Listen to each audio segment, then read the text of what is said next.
মেঘলা আকাশ আর বৃষ্টিকে উপেক্ষা করে আজ আমরা যাচ্ছি মোস্তমাপুর মির্জাপুর টাঙ্গাইলে রতন মিয়ার জোনাইদ এগ্রো ফার্ম নামের একটি গরুর খামারে।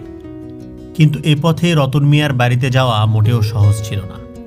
একটু বৃষ্টিতেই এই কাদামাখা পথ আরও পিচ্ছিল হয়ে গিয়েছিল, কিন্তু তবু আমরা ছুটে চলেছি রতন মিয়ার জোনাইদ এগ্রো ফার্মে এবং অল্প সময়ে আমরা পৌঁছে যাই জোনাইদ এগ্রো ফার্মে। বৃষ্টিতে সব কিছু যেন আরও প্রাণবন্ত লাগছিল। আর এটি রতন মিয়ার একটি প্রাকৃতিক খামার, যে খামারটি তিনি গড়ে তুলেছেন আজ থেকে প্রায় 10 বছর আগে। কিন্তু গরুর প্রতি ভালোবাসা রতন মিয়ার সেই ছোটবেলা থেকেই, আর সেই ভালোবাসা থেকেই 10 বছর আগে এই জোনাইদ এগ্রো ফার্মটি গড়ে তুলেছেন। আজকে আমরা তার খামারে দেখব তিনি কী ধরনের গরু লালন পালন করছেন, আর এবারের কুরবানি ঈদ উপলক্ষে তার কী ধরনের প্রস্তুতি রয়েছে তার সব কিছুই কিন্তু জানানোর চেষ্টা করব। আর রতন মিয়া যেহেতু 1 দশক যাবৎ গরু লালন পালনের সাথে সম্পৃক্ত রয়েছেন, তাই তার অভিজ্ঞতা আমরা জানব এবং তরুণ উদ্যোক্তাদের জন্য তিনি কী ধরনের পরামর্শ দিয়েছেন সেই বিষয়টাও কিন্তু আপনারা জানতে পারবেন। তাই অবশ্যই আমাদের আজকের ভিডিওটি শেষ পর্যন্ত দেখবেন। রতন মিয়ার খামারে সব ধরনের গরু লালন পালন করা হচ্ছে, বিশেষ করে দেশি, শাহিওয়াল, নেপালিজ এবং ফ্রিজিয়ান জাতের গরুই বেশি দেখছিলাম রতন মিয়ার খামারে। আর এই গরুগুলো লাল এবং কালো রঙেরই আমরা বেশি দেখেছিলাম। যেহেতু এই গরুগুলো লালন পালন করা হচ্ছে কুরবানির ঈদ উপলক্ষে, তাই তারা সৌন্দর্যকে বিশেষভাবে প্রাধান্য দিয়েছে। আজকে আমরা তার এই খামারটি ঘুরে আপনাদেরকে দেখানোর চেষ্টা করব। এই খামারে যে গরুগুলো রয়েছে সেই গরুগুলো তিনি কেমন দামে বিক্রি করতে চান আর কিভাবে তিনি এই গরুগুলো লালন পালন করেছেন সেই বিষয়টাও কিন্তু জানতে পারবেন। যেহেতু তিনি একজন প্রান্তিক খামারি, তাই তার অভিজ্ঞতা কিন্তু খুবই গুরুত্বপূর্ণ। আপনারা অবশ্যই আজকের ভিডিওটি শেষ পর্যন্ত দেখবেন। বিশেষ করে যারা এরকম প্রান্তিক পর্যায়ে গরু লালন পালন করছেন তাদের জন্য আজকের ভিডিওটি খুবই গুরুত্বপূর্ণ, কারণ আপনাদের জীবনের গল্পের সাথে কিন্তু মিলে যাবে রতন মিয়ার গল্প। আসসালামু আলাইকুম। ওয়ালাইকুম সালাম। কেমন আছেন? আল্লাহ ভালো রাখছে। আচ্ছা, আমরা তো আপনাদের ফার্মে আজকে এসেছি এবং দেখতে চাচ্ছি যে এবারের কুরবানি ঈদ উপলক্ষে আপনারা কি ধরনের গরু প্রস্তুত করেছেন এবং কতগুলো গরু প্রস্তুত করেছেন। আমার এখানে 24টা গরু আছে। হ্যাঁ, এগুলা জাতি হলো, এটা হলো আপনার শাহিওয়াল। শাহিওয়াল না? হ্যাঁ, এটা শাহিওয়াল। আর কি জাতের আছে? আর আছে আপনার দেশি জাতের আছে, আর একটা আছে আচ্ছা, মোটামুটি আপনারই মানে দেশি এবং নেপালি, শাহিওয়াল, নেপালি, এই জাতের নেপালি। গরু না? আচ্ছা, ঠিক আছে। যদিও এখন মানে মেঘাচ্ছন্ন আকাশ বা বৃষ্টি হচ্ছিল, জি, তারপরেও আমরা চাচ্ছি যে আপনার খামারে কি ধরনের গরু আছে সেগুলো একটু দেখানোর জন্য। তো হ্যাঁ, দেখেন। শুরুতেই আমরা যে গরুটি দেখছি, এই গরুটি মনে হচ্ছে এই খামারের অন্যতম একটি বড় গরু, বড়, তাই না? হ্যাঁ জি, এটি হচ্ছে শাহিওয়াল না? শাহিওয়াল। এটার ওজন কেমন হতে পারে আমাদেরকে একটু ধারণা দিতে পারবেন? এটার ওজন হবে 800 কেজির মতো হবে। 800 কেজির মতো। হ্যাঁ। এবং এই গরুটি কয় দাঁত? এটা হলো 2 দাঁত। 2 দাঁত, তাই না? 2 দাঁত। আচ্ছা, আপনি দাম কি নির্ধারণ করেছেন এখনো যে কেমন হ্যাঁ, দামে এটা বিক্রি করতে চান? আমার ধারণা আছে 5 লক্ষ টাকা বিক্রি হবে। 5 লক্ষ টাকা বিক্রি করব। জি। আচ্ছা, ইনশাআল্লাহ দেখা যাক। ঠিক আছে, আমরা একটু সামনে যাই, আরো কিছু গরু দেখব। আছে। প্রিয় দর্শক, আমরা যাচ্ছি এই রতন মিয়ার খামারের প্রথম গরুটি দেখলাম, যেটি শাহিওয়াল যাদের একটি গরু, এবং উনি বলছিলেন যে 800 কেজি হবে এবং 5 লক্ষ টাকা উনি দাম চেয়েছেন। পরের গরুটি আমরা একটু দেখব, এটিও একটু লাল রঙের গরু। হ্যাঁ, এটিও কি শাহিওয়াল? হ্যাঁ, এটাও শাহিওয়াল। এটাও শাহিওয়াল না? এইটার ওজন কেমন আসবে? ওইটার চাইতে মনে হয় একটু কম। হ্যাঁ, একটু কম হবে এটা। হ্যাঁ, কেমন হবে এটা এটা? 600 কেজির মতো হবে। 600 কেজি। জি। দ্বিতীয় গরুটি 600 কেজি। এটা কয় দাঁত? এটাও 2 দাঁত। 2 দাঁত। আচ্ছা, এই গরুটি কেমন দাম চাচ্ছেন আপনি? এই গরুটা চাচ্ছি হলো 4 লক্ষ টাকা। 4 লক্ষ টাকা। বিক্রি হবে একটু কমে। বিক্রি একটু কমে হবে। হ্যাঁ, উনি একটু যেহেতু একেবারে ফাইনালি দাম তো আর বলা যায় না, চেষ্টা করছেন যে জি জি। মানে রিজনেবল বলার জন্য। তবে অবশ্যই দামটা এমন ভাবে বলেন হ্যাঁ, যাতে আমাদের কাস্টমাররা নিতে পারে। দর্শক, আমরা এখন তৃতীয় গরুটি দেখব এই খামারের। আচ্ছা, এটা কি জাতের গরু? এটা হলো নেপালি জাত। নেপালি না? হুম। শাহিওয়াল এবং নেপালির মধ্যে পার্থক্যটা কি আমাকে একটু বলবেন? পার্থক্য আপনার শাহিওয়াল নেপালি প্রায় এক ধরনেরই। এই শাহিওয়ালও অনেক বড় হয়, আচ্ছা, নেপালও বড় হয়। দেশি জাতের গরুটা একটু বড় কম হয়। কম হয়। জি। আচ্ছা, নেপালি গরু এটার ওজন কেমন আসবে, দাঁত কতগুলো, কেমন দাম একটু আমাদেরকে বলেন। এটা আপনার আসবে হলো 350 কেজি। 350 কেজি। জি। আচ্ছা, কয় দাঁত এই গরুটি? এটা 2 দাঁত। 2 দাঁত। দাম কেমন চাচ্ছেন? এটার দাম চাচ্ছি হলো 3 লক্ষ। 3 লক্ষ টাকা, তাই না? হুম। আচ্ছা, ঠিক আছে। জি। আমরা এবার আপনার খামারের চতুর্থ গরুটি দেখব। এটিও একটি লাল রঙের গরু। এটা জি। এটা কি গরু? এটা হলো দেশি। দেশি না? এটা হলো দেশাল। আমাদের দেশি জাত। আচ্ছা, এই দেশাল গরুটি কেমন দাম চাচ্ছেন? এটার দাম চাচ্ছি হলো 3,20,000। 3,20,000। ওজন কেমন হতে পারে? এটার ওজন হবে আপনার 400 কেজি। 400 কেজি। জি। আচ্ছা, দাঁত কয়টা এই গরুটি? এটা 4 দাঁত। সবগুলো গরুই তো আপনার খামারের। হ্যাঁ, 2 দাঁত 4 দাঁত। আচ্ছা, ঠিক আছে। এবার আমরা পঞ্চম গরুটি দেখতে চাই। এটিও একটি লাল রঙের গরু। হুম। এই গরুটির কি জাতের একটু আমাদেরকে বলেন। হ্যাঁ, এটাও খুব এটাও সুন্দর একটি গরু। শাহিওয়াল। এটি শাহিওয়াল গরু, তাই না? জি। আচ্ছা, এই গরুটির ওজন কেমন আসতে পারে? এটার ওজন আসবে আপনার 300 কেজি। 300 কেজি। জি। আচ্ছা, এই গরুটি কেমন দাম চাচ্ছেন আপনারা? এই গরুটার দাম চাচ্ছি 2,50,000। 2,50,000 টাকা। জি। আচ্ছা, এটার দাঁত কতগুলো? এটা 2 দাঁত। 2 দাঁত।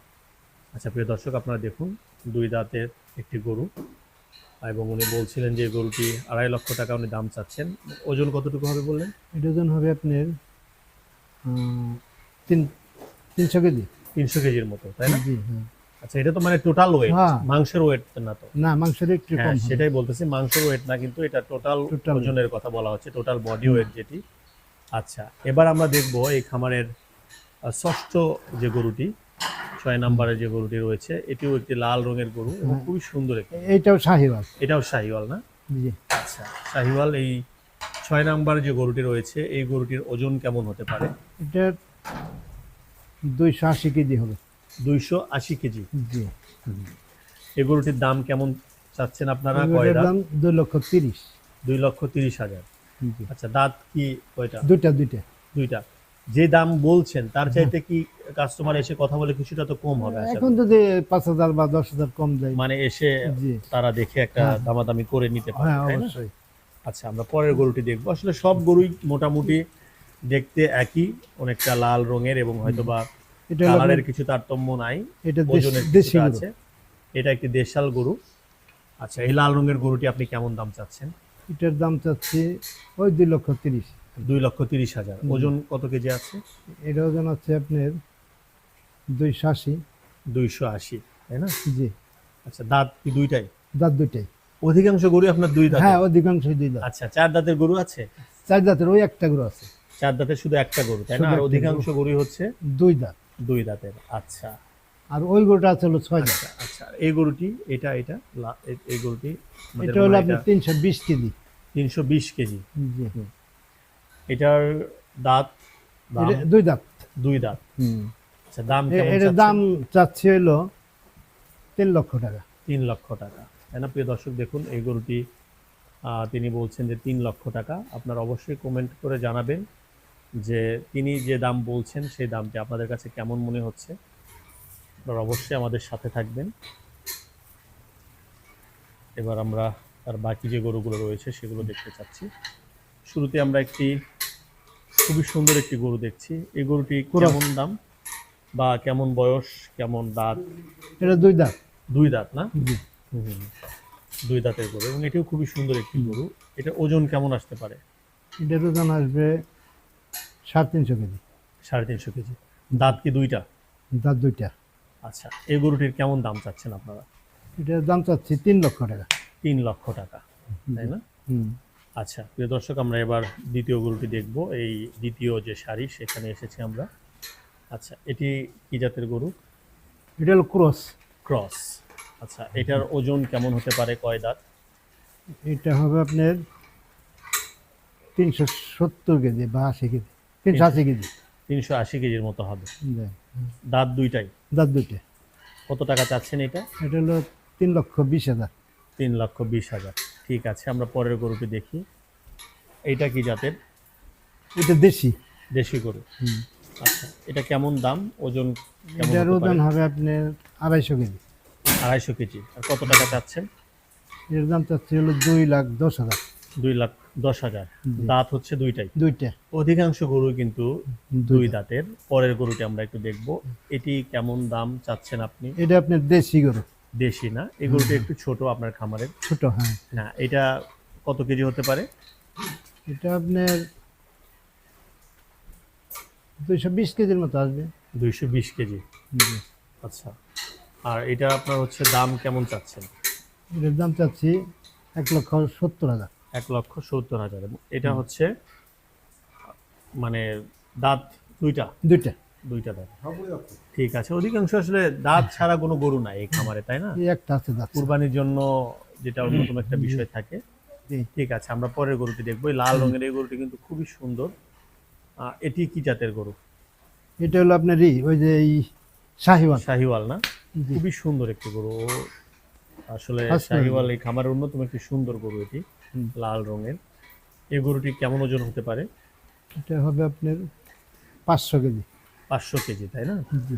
এটা কি দুই দাঁত? এটা দুই দাঁত। না, এটা 6 দাঁত। এই গরুটি 6 দাঁত না? এই খামারের মনে হয় এই একটি গরুই 6 এই দাঁত। গরুটা 6 দাঁত। আচ্ছা, 6 দাঁতের গরু আপনারা দেখুন, খুবই সুন্দর শাহিওয়াল। এটা দাম আপনারা কেমন চাচ্ছেন? এটার দাম চাচ্ছি আপনার 4 লক্ষ টাকা। 4 লক্ষ টাকা, তাই না? প্রিয় দর্শক দেখুন, উনি বলছেন যে 4 লক্ষ টাকা এই শাহিওয়াল গরু। আর যদিও দাম আপনারা এসে কথা বলে কিছুটা কমানোর সুযোগ কমানো থাকবে। যাবে, হ্যাঁ। দামাদামি এটার করা ওজন- যাবে। ওজন কেমন হবে বললেন? এটা চাচ্ছি 500 কেজি। 500 কেজি হবে না? 500 কেজি গরু আপনারা দেখুন। আমাদের খামারের যে যাত্রাটা, মানে আপনারা কিভাবে খামারটা শুরু করলেন বা কবে থেকে শুরু করলেন বা গরু পালনে কিভাবে আসলেন? আমার মোটামুটি ছোট সময় থেকে অভ্যাস গরু পালনের জন্য। মোটামুটি 10-15 বছর বয়সী থেকে আচ্ছা। প্রথম দুইটা একটা পালতাম। হুম। আর খামার করা হয়েছে 10 বছর যাবত। 10 বছর। হ্যাঁ, জি। 10 বছর যাবত এই খামার আকারে যেমন পালন মানে একটু করি। বড় পরিসরে করা একটু হয়েছে। হ্যাঁ, জি। আচ্ছা, এবং আপনি শুধুমাত্র মোটা তাজাকরণই করেন নাকি ডেইরি প্রজেক্টও আছে আপনার? না, ডেরি প্রজেক্ট আমার নেই, শুধু মোটা তাজা করা। এবং এই মোটা তাজাকরণ প্রজেক্টটা আপনার, এটা কি শুধুমাত্র কুরবানিকে টার্গেট করে নাকি সারা বছরে আপনি গরু কম বেশি এই কুরবানি টার্গেট করি। মেইনলি কুরবানি টার্গেট হ্যাঁ, করে, main। তাই না? আচ্ছা, কোন বিষয়গুলো চ্যালেঞ্জিং মনে হয়, মানে কোন জিনিসগুলো মনে হয় যে একটু কঠিন বা একটু সহজ হলে ভালো হতো, মানে বাধা কোনগুলো মনে হয়? আসলে বিষয়টা কি, যখন আমি নতুন এই প্রজেক্টটা শুরু করি, হুম। ওই প্রথম বছরেই 2-2.5 লক্ষ টাকা লস হয়। লস হয়েছিল। আচ্ছা। তখন আমি আবার চিন্তা ভাবনা করলাম, জায়গা এটা মুরব্বীদের কথা, যেখানে লস হয় ওখানেই লাভ আছে। হুম। তো আমি তারপরেও যেমন এটা খামারটা বাদ দিয়ে নেই, করতেই আছে। তারপরের বছরে ইনশাল্লাহ আমার ওই লসটা ওইটাও লাভ হয়েছিল। আচ্ছা, তারপরে থেকে আর লস হয়নি। তারপরে থেকে না, loss তারপরে হয়নি। থেকে লস হয়নি। না, তা হয়নি। আলহামদুলিল্লাহ, খুবই ভালো। তো প্রথমবার কেন লস হয়েছিল? পরবর্তীতে আপনি কি এমন বুঝতে পারলেন যে আর কখনো লস হলো না? প্রথমবার কি ভুল তো ছিল? ভুলটা ছিল ওই আমার হচ্ছে ওই অভিজ্ঞতাটা তো অত ছিল না। হুম। তারপরে আস্তে আস্তে অভিজ্ঞতা হয়েছে, হুম। এই জন্য আর অভিজ্ঞতা loss বলতে হয়নি। কি ভুল করেছিলেন তখন? কি ধরনের ভুল ছিল? ওই বুঝতে একটু সমস্যা হয়েছিল। মানে কেমন? সেটা কি গরুর যেমন রোগ, জাত ক্রয় করতে বা গরু ক্রয় করতে ভুল, হ্যাঁ, নাকি গরু খাবার ক্রয়, দাবারে ভুল, হ্যাঁ, নাকি গরুটা ক্রয় করতে মানে ভুল হয়েছিল। হুম। ওই অত চিনতাম না, জানতাম না, এই আর কি। হুম। তখন কোন বিষয়গুলো এখন দেখে ক্রয় করেন বা লক্ষ্য রাখেন কোন বিষয়গুলো? আমার লক্ষ্যটা হলো সবচাইতে হলো হাত পার গোছা মোটা, হুম। মানে হাড় মোটা গরু, এই গরুগুলো বাড়ে বেশি, আচ্ছা, মানে হাত পা মোটা হতে হবে। মোটা হতে হবে। আচ্ছা, আর আর গাওটা একটু ডোলা থাকতে হবে, হুম, হুম। টাইট না, একটু লুজ।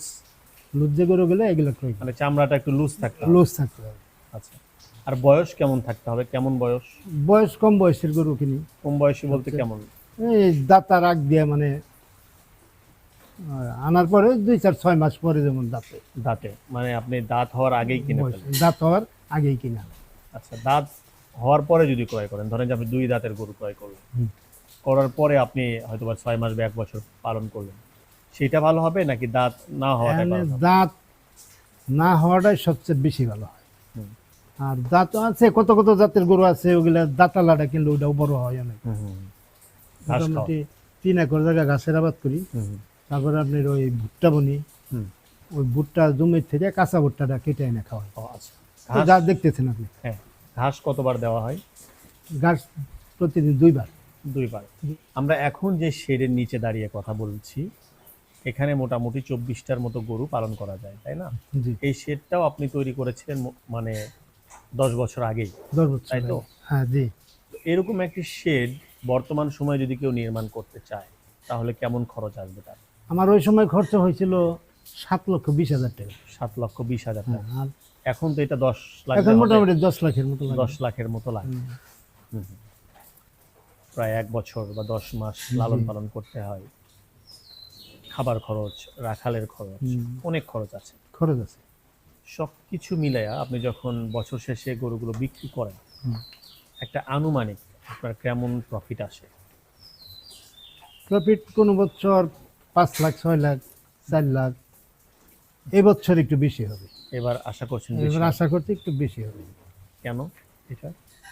এবছর আবার 10টা মহিষ ছিল। মহিষ ছিল? হ্যাঁ, এই মহিষ আবার বিক্রি করা হয়েছে এই যে আপনার রোজার ঈদে। মহিষে ভালো প্রফিট হয়েছে, এই কারণে এই বছর একটু বেশি হবে। আচ্ছা, মানে গরু এবং মহিষ মিলিয়ে আপনার দুইটা মিলিয়ে, হ্যাঁ। প্রফিট হবে আশা করছেন। আচ্ছা, অনেক বড় একটা শ্রেণী যারা শিক্ষিত প্লাস হচ্ছে বেকার, তারাও এরকম স্বপ্ন দেখে, বা অনেক প্রবাসী ভাইরা আছে বা দেশেও অনেকে আছে যারা স্বপ্ন দেখে যে গরুর খামার করবে এরকম বড় পরিসরে বা ছোট পরিসরে। জি। তাদের জন্য আপনার কি ধরনের পরামর্শ, যে কিভাবে তারা শুরু করতে পারে? এরা যদি পরামর্শটা নেয়, হ্যাঁ। তাহলে তাদেরকে আমি ভালো পরামর্শ দিব। কি ধরনের পরামর্শ আপনি দিবেন, যেহেতু পরামর্শ আপনার আমি- অনেক অভিজ্ঞতা? নিজে যেভাবে পরিচর্যা করতেছি গরুগুলো, ঠিক এইভাবেই তাদের পরামর্শ দিব। কি সেটা বলেন, কিভাবে? পরামর্শ হলো ওই যে বললাম, যে এই গরুর যে গঠন দেখে দেখে কিনতে হবে। প্রথমে গরু ক্রয়টা ভালো ক্রয়টা ভালো করতে হবে। হ্যাঁ, তারপরে মেন হলো ক্রয়টা যদি ভালো হয় তাহলে ওই তার প্রফিটটা হওয়ার সম্ভাবনাটা বেশি থাকে। আচ্ছা, তারপরে ক্রয়ের পরে কি করেন আপনি আর কি? ক্রয় করে পরিচর্যা ভালোভাবে পরিচর্যা করতে হবে। সঠিক সবচেয়ে বেশি হলো তাজা ঘাসগুলো খাওয়াইতে হবে, ঘাস, সবুজ ঘাসগুলো। সবুজ ঘাস খাওয়াতে হ্যাঁ, হবে। সবুজ ঘাসটাই হলো গরুর সবচেয়ে ভালোই হয়। যেমন এই যে আপনার আছে কি জানি বলে ব্লিচিং পাউডার, হুম, ওটা মাঝে মধ্যে পরিষ্কার করেন? পরিষ্কার করা লাগে। হুম, ওই ব্লিচিং পাউডারটা ব্যবহার করলে কি ওই রোগ দেবেন ওটা থাকে না। থাকে না। থাকে না। আচ্ছা, ঠিক আছে। তারা কি আপনার মতো ফ্যাটেনিং দিয়ে করবে, নাকি হচ্ছে দুধের গরু দিয়ে বা ডেইরি দিয়ে করবে? কোনটাতে ভালো হবে? আসলে এই যে দুধের গরুগুলো কি ওগুলো আপনার ব্যয়বহুল বেশি আর জনবল বেশি লাগে। হুম, লাস্ট পর্যন্ত ওইটা, বা আমি যতটুকু দেখছি চেষ্টা করে, তাতে ওই দুধের যে ইগুলো খামারগুলো হুম। ওগুলো প্রফিট কম হয় আচ্ছা, আর খরচ বেশি আর লোক বেশি লাগে। হুম। যেমন এই যে আমার এখানে 24টা গরু, আমার এই খামারে 26টা গরু বান্ধা যায়। হুম, এই 26টা গরু আমার এই যে একটা লোকে পরিচর্যা করতে পারে। হুম, আর যখন আমি এই যে দুধের খামার করব, তখন 26টা গরু হচ্ছে আমার 4টা লোক লাগবে। আচ্ছা। তো অনেক সময় দেখা যায় মানে যে দুধ সংগ্রহ করা, সংগ্রহ করা, তাদের বাছুর আছে, অনেক যত্নর ব্যাপার, যত্নের অনেক কিছু ব্যাপার, থাকে। অনেক সমস্যা। এই জন্য আমি দুধের খামার করি না। রতন মিয়ার খামার থেকে যখন আমরা বাড়িতে ফিরছিলাম, তখন তাদের খামারের এই কর্মী খুব করে আবদার করলেন তাকে যেন আমরা এই ভিডিওতে রাখি। তাই আমাদের এই প্রচেষ্টা। প্রিয় দর্শক, আমরা আমাদের আজকের ভিডিওর শেষ পর্যায়ে। আমাদের আজকের ভিডিওটি কেমন লেগেছে সেটি অবশ্যই কমেন্টে জানাবেন। আর আমাদের চ্যানেল স্বদেশ এগ্রোকে সাবস্ক্রাইব করে আমাদের সাথেই থাকবেন। আজকের মতো বিদায় নিচ্ছি। আল্লাহ হাফেজ।